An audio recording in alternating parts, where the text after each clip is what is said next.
بسم اللہ الرحمن الرحیم ما کان لنبی ان یکون لہ اسرا، یہ قانون خامس ہے، پانچواں قانون۔ اس قانون کا حاصل یہ ہے کہ میدان جنگ میں کوئی رو رعایت نہ کرو، زبردست خون ریزی کرو، پورے زور سے خون ریزی کرو، کسی مشرک کے ساتھ رعایت نہیں کرنی، کسی مشرک کا لحاظ نہیں رکھنا، اور تم نے نظر یہ رکھنی ہے جب مشرک مل جائیں ان کو مولی گاجر کی طرح کاٹ کے رکھ دو، صحیح رگڑا دو، اور جتنا تم سے تچ مچ ہوتی ہے کرو، اور بالکل خوب خون بہاؤ، خون ریزی کرو۔ اب ذرا دیکھو، ما کان لنبی، نہیں جائز واسطے کسی نبی کے، نبی کی یہ شان نہیں، نبی کے لیے جائز نہیں، ان یکون لہ اسرا، یہ کہ ہوں اس کے پاس اسرا قیدی، باقینہ رہنے والے، یعنی جنگ سے جو گرفتار ہوئے ہیں اس کے قبضے میں ہو، حتی یسخن فی الارض، بلکہ قتل کر دیے جائیں، حتی سے پہلے عبارت نکالنی ہوگی، بلکہ قتل کر دیے جائیں، اتنے قتل کر دیے جائیں، حتی یہ قتل کرنے کی غایت ہے، قتل کیے جائیں کتنے، یہاں تک کہ یسخن فی الارض، خوب خون ریزی ہو جائے زمین میں، زمین کو سیراب کر دو مشرکوں کے خون سے خوب۔ اب کئی آگئے روشن خیال، انہوں نے کہا یسخن فی الارض، استغفر اللہ، یسخن، ہاں رہ بنڈی ذہن، یسخن، تو انہوں نے پھر یسخن میں تعبیلیں کرنی شروع کر دی کہ اسخانہ، یسخنوں کا کیا معنی ہوگا؟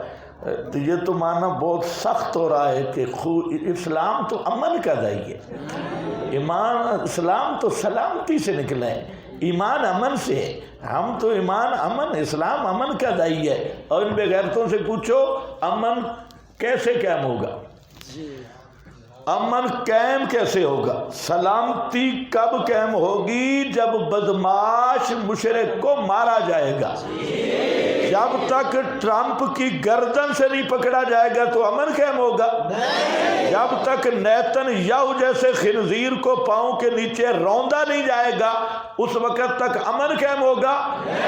منتوں والا امن، روشن خیالی والا امن تو 57 ملک منتیں کر رہے ہیں، 57 ملک لگے ہیں، روزانہ ادھر میٹنگ ہو رہی ہے، جی مہربانی کرو صلح کر لو، مہربانی کرو، زمین بھی دیتی ہیں، ہمیں کچھ نہ کہو، 57 ملک لگے ہیں، تو امن ہوگی یا امن ہوگا جہاد کے ذریعے؟ جب جہاد ہوگا تو بدماش اور شریر قسم کے لوگ، وہ کینسر کے ناسور، ان کو کاٹا جائے گا تو معاشرے میں عمل آئے گا، ایسے امن نہیں۔ اسلام سلامتی کا دین ہے، اس میں کوئی شک نہیں، امن کا دین ہے، لیکن امن و سلامتی قائم ہوگی جہاد کے ذریعے، امن و سلامتی۔ اب یہ سب ان مستشرقین سے متاثرین، نیچری اور یہ سارا مودودی ذہن اور صوفی ازم، ریبنڈ ازم، اور یہ سارا ایک نیا دین متعارف کرایا جا رہا ہے جس دین میں جہاد نہیں ہے، جس دین میں اقامت دین کا تصور نہیں ہے، جس دین میں نظام محمدی کی بات نہیں ہے، جس دین میں استنجے سے مسجد تک آنا ہے، اور جس دین میں سیاسی نظام، قانون، حدود کوئی چیز بھی نہیں، بس یہ دین وہ چاہتی ہیں کہ ایسے مسلمان آگے آئیں جو چلا بھی لگائیں، سال اندرون بیرون بھی لگائیں، یا پھر کم از کم یہ ہے کہ الیکشن میں مولوی صاحب کھڑا ہو، نال اردا گرد 4 زنانیاں ہوں، اور مولوی صاحب وہاں پر کہے الجہاد الجہاد الجہاد آ گیا۔ تو یہ وہ جہاد ہے جو حدیث پاک میں آیا ہے کہ شعبہ اربع کے درمیان بیٹھ کے ثم جاہد وجب علیہ الغسل۔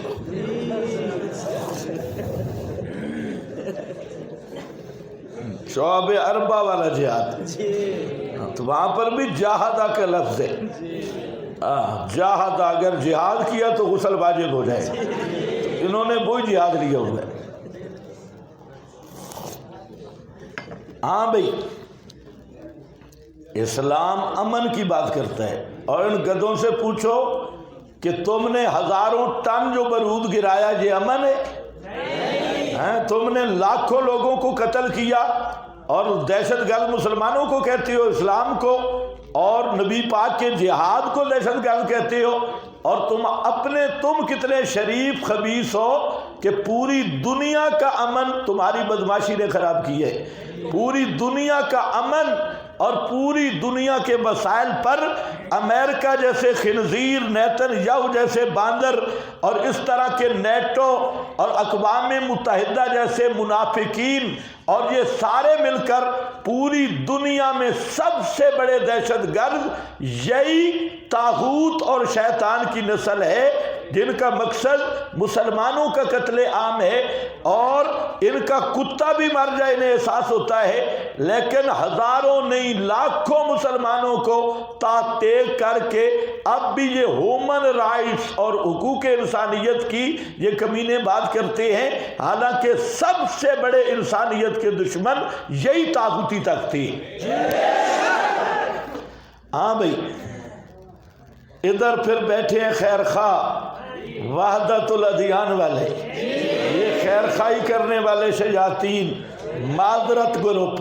نہیں، یسخنا کا کوئی اور معنی کریں گے، اور معنی تیرے باپ کے پاس سے نکلے گا۔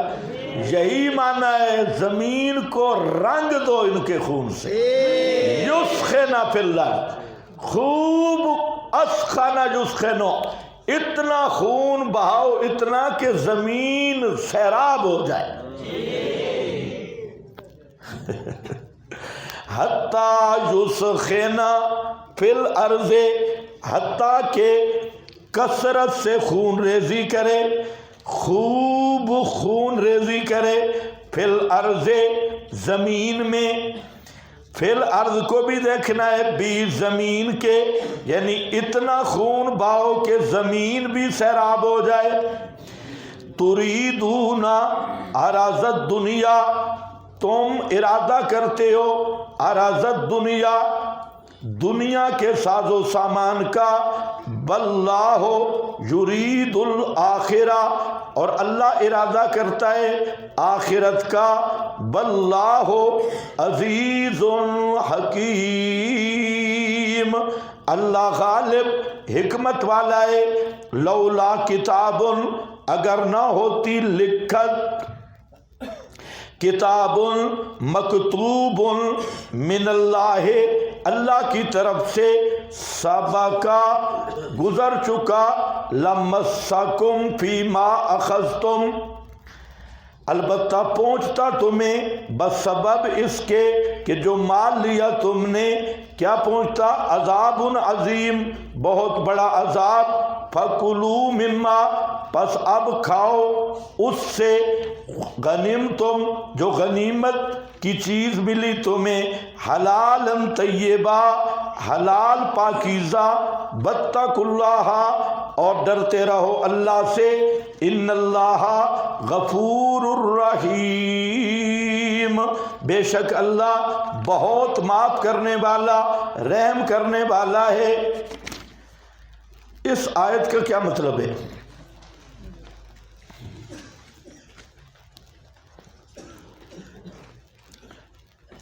اس آیت پہ جو شیعہ مفسرین ہیں وہ بہت پریشان ہوئے.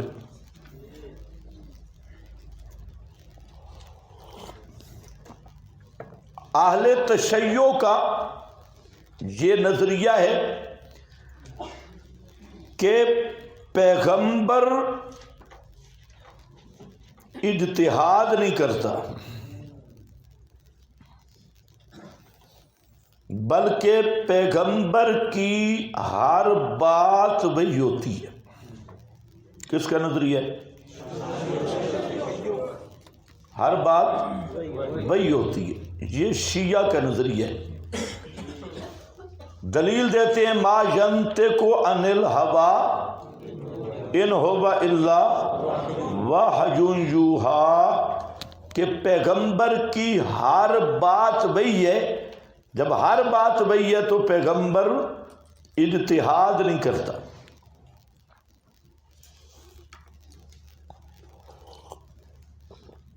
اہل سنت کے ہاں پیغمبر اجتہاد کرتا ہے. اہل سنت کے دونوں طبقات ماتریدی بھی اشعری بھی. جمہور محققین کا یہ نظریہ ہے کہ پیغمبر بھی اجتہاد کرتا ہے فی ما لم یوحا الیہ. جن مسائل میں وحی نہیں ہوتی تو پیغمبر بھی کیا کرتا ہے؟ اجتہاد. توجہ میری طرف، تم لکھنے پہ سارے لگے ہو. پیغمبر بھی اجتہاد کرتا ہے. اور پھر پیغمبر کے اجتہاد میں خطا کا احتمال بھی ہے. لیکن فرق یہ ہے کہ جو عام مجتہد ہے وہ خطا پر باقی رہ سکتا ہے. نبی کو خطا پہ باقی نہیں رکھا جاتا. اگر خطا ہو جائے تنبیہ کر دی جاتی ہے اور ثواب درستگی آشکار کر دی جاتی ہے. اب اس آیت پر جو پس منظر ہے شیعوں کا مجتہد ہے محمد حسین اور اسی طرح مقبول حسین اور اس طرح اور بھی چند زنادقہ ہیں. انہوں نے پھر اس آیت پہ بحث کی اور اس اشکال کو سامنے رکھ کے کہ جو اہل سنت تفسیر کر رہے ہیں تو انہوں نے رد کیا کہ یہ تفسیر صحیح نہیں. اہل سنت کے ہاں اس آیت کا پس منظر یہ ہے کہ جنگ بدر میں جو 70 قیدی گرفتار ہوا یہ پہلے جنگی قیدی تھے. اب ان کے ساتھ کیا معاملہ کیا جائے تو نبی کریم صلی اللہ علیہ وسلم نے صحابہ سے مشورہ کیا. حضرت ابو بکر صدیق رضی اللہ تعالیٰ عنہ ان سے بھی مشورہ لیا, حضرت فاروق اعظم سے بھی مشورہ لیا. حضرت صدیق اکبر رضی اللہ تعالیٰ عنہ نے مشورہ یہ دیا کہ یہ 70 بڑے بڑے چودھری ہیں, مالدار لوگ ہیں اور ممکن ہے کہ یہ کل اللہ انہیں ہدایت دے دے, یہ مسلمان ہو جائیں, تو اس لیے ان سے فدیہ لے کے ان کو چھوڑ دیا جائے, انہیں قتل نہ کیا جائے. حضرت فاروق اعظم کا مشورہ یہ تھا کہ یہ پہلی دفعہ ہمارے قابو میں آئے اور یہ ہیں چودھری صحیح موٹی گردنوں والے, تو اس لیے فاروق اعظم فرماتے تھے کہ ان کو قتل کیا جائے اور قتل بھی اس طرح کیا جائے کہ ہر ایک اپنے رشتہ دار کو قتل کرے. حضرت عمر کی شان ان نعروں سے بہت بلند ہے, یہ نعرے بہت چھوٹے ہیں اور فاروق اعظم ہے. ہاں اگر آپ تجزیہ کریں احادیث کا تو ایک مولوی نے مجھ سے پوچھا, کہتا ہے کہ حدیث میں, کتب حدیث میں سب سے زیادہ فضائل کس صحابی کے؟ میں نے کہا حضرت فاروق اعظم کے. اور پھر رو حدیث کی کتابوں میں سب سے بڑے فضائل فاروق اعظم کے، شان ابو بکر صدیق کی افضل الصحابہ وہ ہے، لیکن جہاں تک فضائل ایک ایک فضیلت آدمی دیکھے فاروق اعظم کی، تو کسی کی وہ فضیلت نہیں جو فاروق اعظم کی شان میں فضائل وارد ہوئے۔ حضرت علی کی شان میں فضائل صحیح جو موجود ہیں وہ اپنے مقام پہ ہیں، لیکن ان کا تقابل اگر کرنا ہے تو ساری حدیثیں سامنے رکھو کہ سارے صحابہ کے جو فضائل ہیں، میرا دعویٰ یہ ہے کہ سب سے زیادہ فضائل فاروق اعظم کے وارد ہوئے، اور ایسے فضائل آپ حیران رہ جائیں گے۔ تو فاروق اعظم بہت اونچے آدمی ہیں۔ فاروق اعظم ہی غیرت نبوی کے مظہر ہیں، عکس ہے غیرت محمد مصطفیٰ کا، اور پورے اسلام کی عزت اور غیرت کا نام عمر ہے۔ تو اس لیے فاروق اعظم رضی اللہ تعالیٰ عنہ انہوں نے مشورہ یہ دیا ان کو قتل کرو، ہاتھ لگ گئے۔ ان صوفیوں کو اس طرح نہ دیکھو بھائی بڑے مسکین بن کے بیٹھے ہیں۔ نبی کریم علیہ السلام بعض احادیث میں ہے فرمایا ابو بکر مثلوں کا، تیری مثال ابراہیم والی ہے، اور حضرت فاروق اعظم کو فرمایا کہ تیری مثال حضرت موسیٰ اور ایک میں حضرت نوح والی ہے۔ حضرت نوح نے بھی یہی دعا کی تھی، رب لا تذر علی الارض من الکافرین دیارا، یہی دعا۔ تو حضرت نوح والی مثال۔ تو خیر آپ صلی اللہ علیہ وسلم نے مشورہ میں ترجیح دی فدیہ لے کر چھوڑنے کو، آپ خود بھی یہی چاہتے تھے، فدیہ لے کے چھوڑا۔ اس پر تنبیہ ہو رہی ہے اس آیت میں، اور دوسرے دن حدیث لکھی ہے آپ کے پاس، دوسرے دن حضرت فاروق اعظم آئے تو نبی کریم علیہ السلام بھی رو رہے تھے اور ابو بکر صدیق بھی۔ تو حضرت فاروق اعظم نے پوچھا یا رسول اللہ مجھے بھی بتاؤ، اگر مجھے رونا آیا تو میں روؤں گا، لیکن نہ آیا تو کم از کم حیات تو وہی بناؤں گا، مسئلہ کیا ہے؟ تو آپ نے فرمایا کہ عمر آپ نے جو مشورہ دیا تھا اللہ کو وہی مشورہ پسند تھا، اور اس پر تنبیہ بھی آئی ہے، تنبیہ بھی آ گئی، اور یہ تو اللہ کا طے شدہ ضابطہ ہے کہ قبل از اعلام عذاب نہیں دیتا، یہ طے شدہ ضابطہ ہے قبل از اعلام، قبل انزال احکام آدمی مکلف نہیں ہوتا، یہ طے شدہ ضابطہ ہے۔ ورنہ تمثیل کے طور پہ آپ نے فرمایا کہ عذاب اس درخت کے قریب آ گیا تھا۔ تو اللہ تعالیٰ کو آپ کی رائے پسند آئی فاروق اعظم کی، تو اس پر یہ آیت اتری۔ تو اس میں کیا ہے، آپ نے اجتہاد فرمایا، کیا فرمایا؟ بولو کیا فرمایا؟ اجتہاد۔ اور اجتہاد میں خطا بھی ہوئی، لیکن اللہ نے خطا پہ باقی نہیں رکھا۔ تو پتہ چلا ہر بات وہی نہیں ہے۔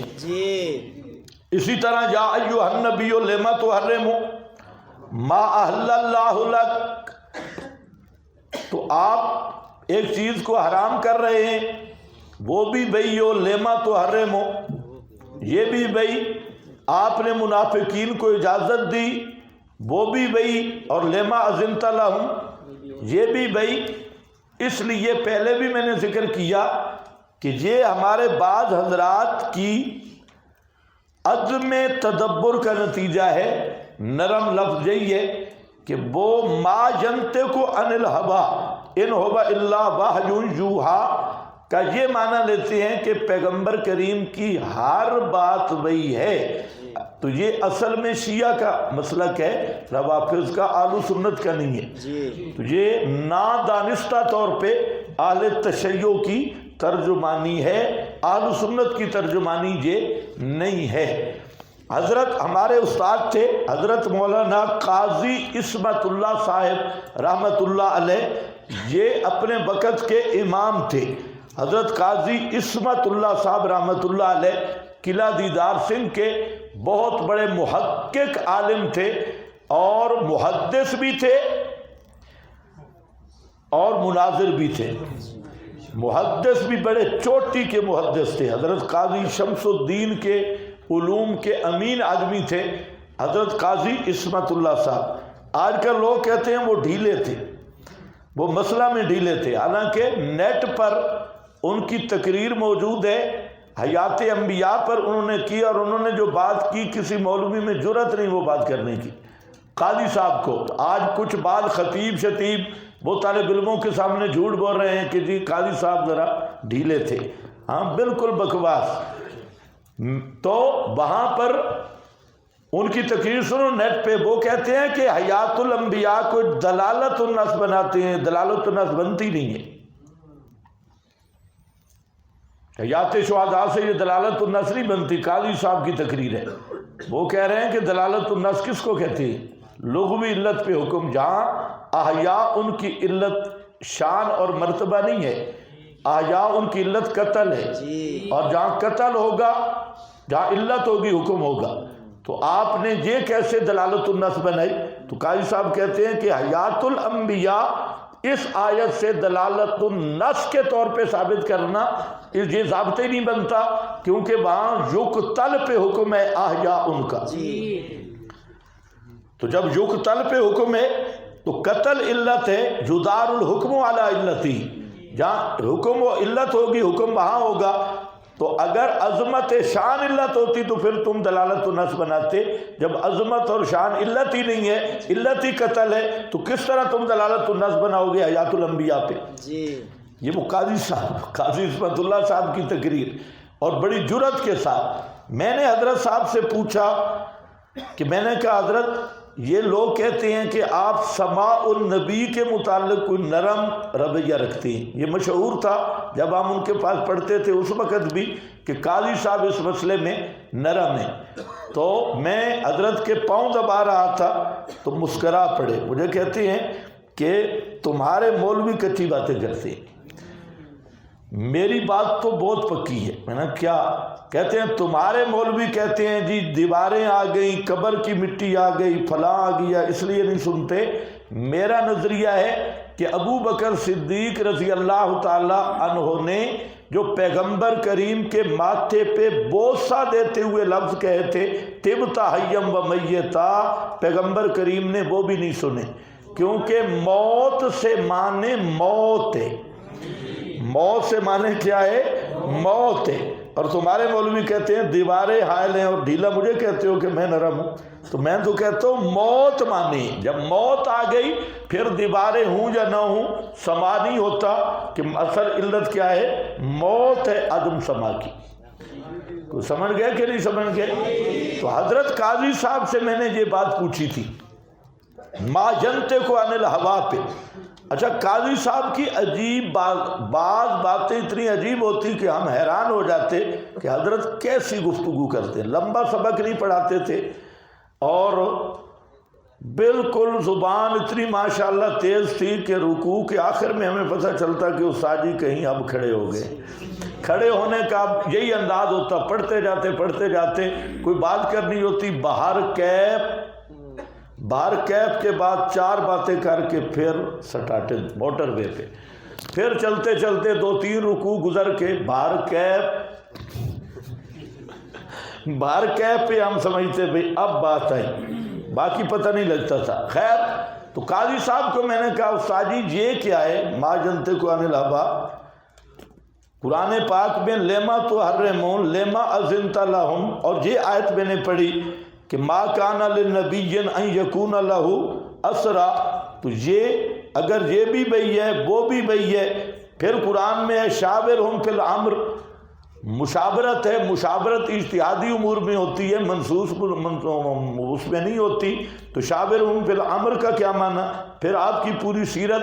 تو قائد صاحب ہنس پڑے، کہتے ہیں کہ ان مولویوں کو معنی نہیں آتا آیت کا، یہ معنی نہیں ہے، معنی جو ہے ما جنتے کو ان الہوا ان ہووا کا مرج قرآن ہے، منطوق نہیں۔ ہووا کا مرج قرآن ہے، منطوق یہ جو قرآن پڑھ رہا ہے یہ بھئی ہے۔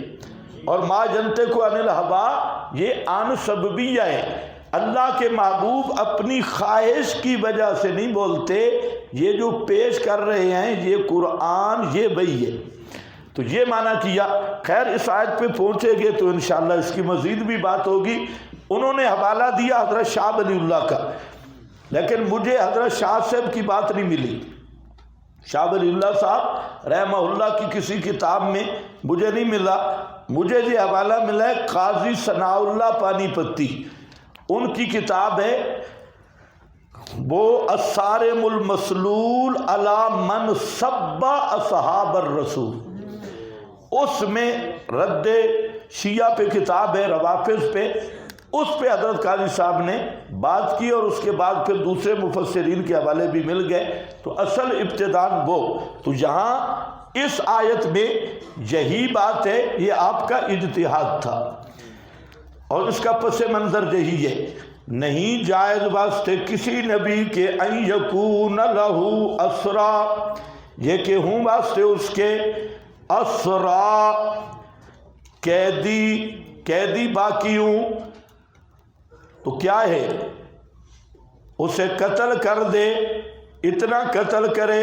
حتیٰ یسخن فی الارض، حتیٰ کہ خوب خون ریزی کرے زمین میں، تریدون عرض الدنیا، تریدون اس کو یاد رکھنا ہے، تریدون عرض الدنیا، اب تریدون تم ارادہ رکھتے تھے کس کا؟ عرض دنیا کا، سامان دنیا کا، ان میں کوئی تھا ارادہ رکھنے والا سامان دنیا کا؟ فدیہ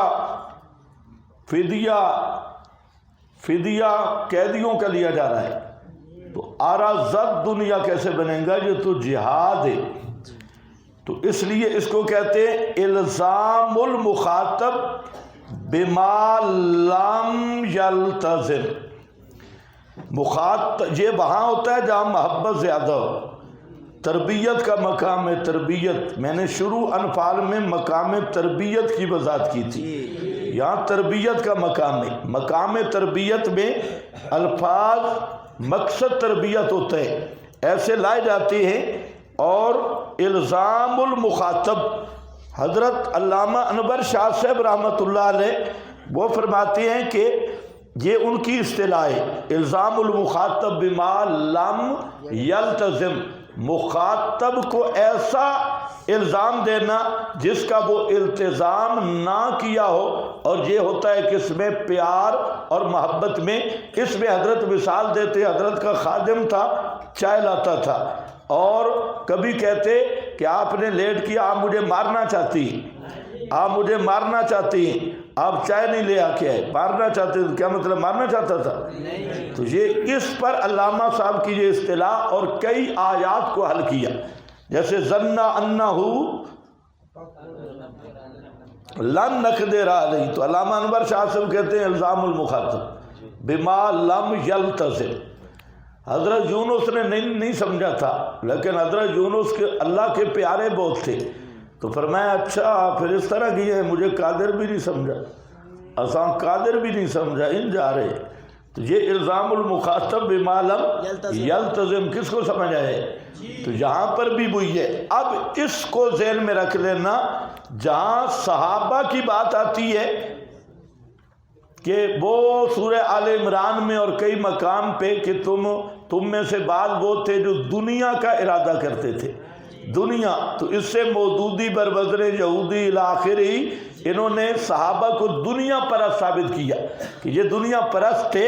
اگر وہ تھے تو یہاں تریدون کا مخاطب بڑا خطرناک کام بنے گا، تو اس لیے تو پیغمبر کریم بھی اس میں موجود ہے، پتہ نہیں تمہیں سمجھ بھی آئیے کہ نہیں؟ تو یہ کیا ہے؟ الزام المخاطب بما لم، اور یہ محبوبیت کی دلیل ہے، مطلب تم میرے اتنے محبوب ہو، اتنے محبوب، اتنے مقرب ہو کہ جو من وجہ دنیا ہو میں وہ بھی تمہارے لیے برداشت نہیں کر سکتا۔ میں چاہتا ہوں کہ تمہاری پوری 100% سوچ مشن پہ ہو اور سب کچھ تمہاری سوچ آخرت کی طرف ہو، جہاں شائبہ بھی کہیں آ گیا، اگرچہ یہ دنیا وہ نہیں ہے جس کی مذمت ہے، لیکن صورتاً جہاں دنیا پائی گئی، تمہارا یہ مقام نہیں کہ تم اس کی بھی خواہش کرو، تمہارا مقام تو ہے تم خالص آخرت کے گاہک بنو۔ کوئی تمہیں سمجھ نہیں ہے یہ مذمت ہے یا شان ہے؟ یہ شان ہے۔ اس کو بدبختوں نے اور بے وقوفوں نے مذمت بنا ڈالا، اور اس طرح کی جو آیات آل عمران میں اور مقام پہ ہیں، تو یہ جتنے دشمنان صحابہ ٹیوشن کی پیداوار ہے وہ اس سے صحابہ کے خلاف سب و شتم کرتے ہیں۔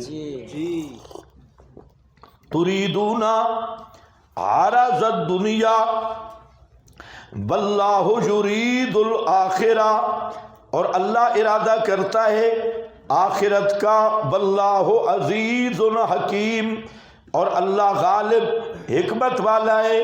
لولا کتاب من اللہ، اگر نہ ہوتی لکھت من اللہ، اللہ کی طرف سے، یہ سورہ انعام آیت نمبر 54 نکال لو، من اللہ سبقا، جو سبقت کر چکی ہے، لمسکم فیما اخذتم عذاب عظیم۔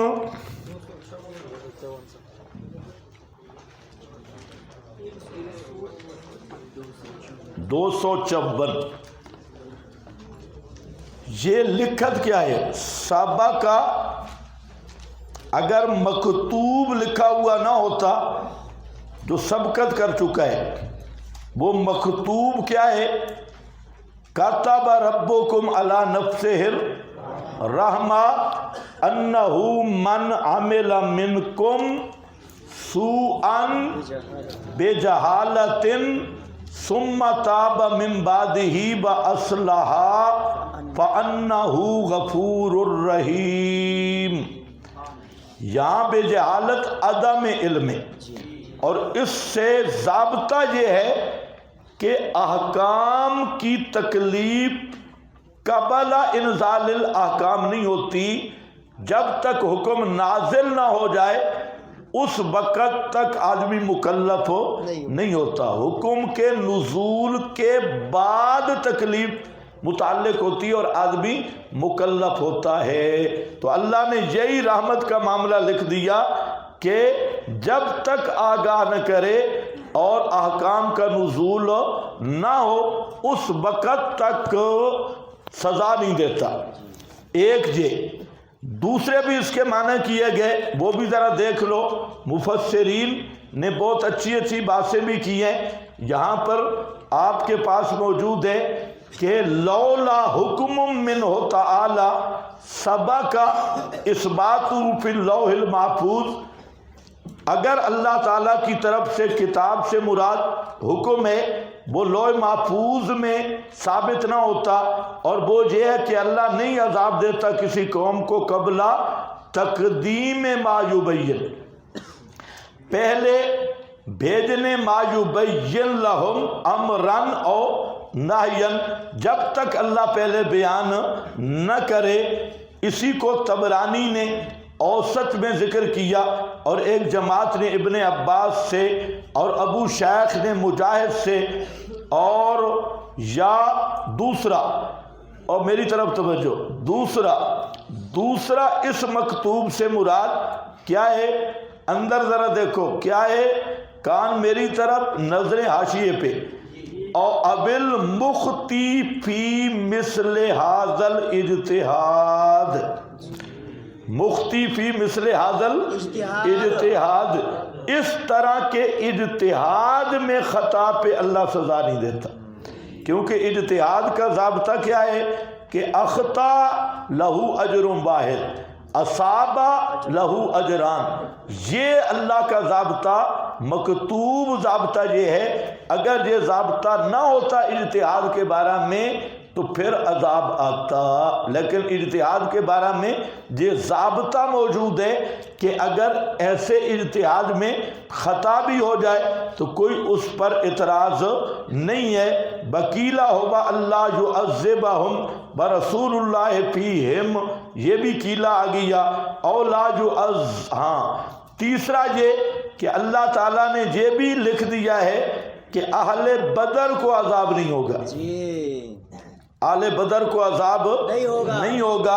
اس پہ حدیث آپ نے پڑھی ہوئی ہے اعملوا ما شئتم فقد غفرت لکم. تو یہ اسی طرح اور بھی چیزیں آ رہی ہیں.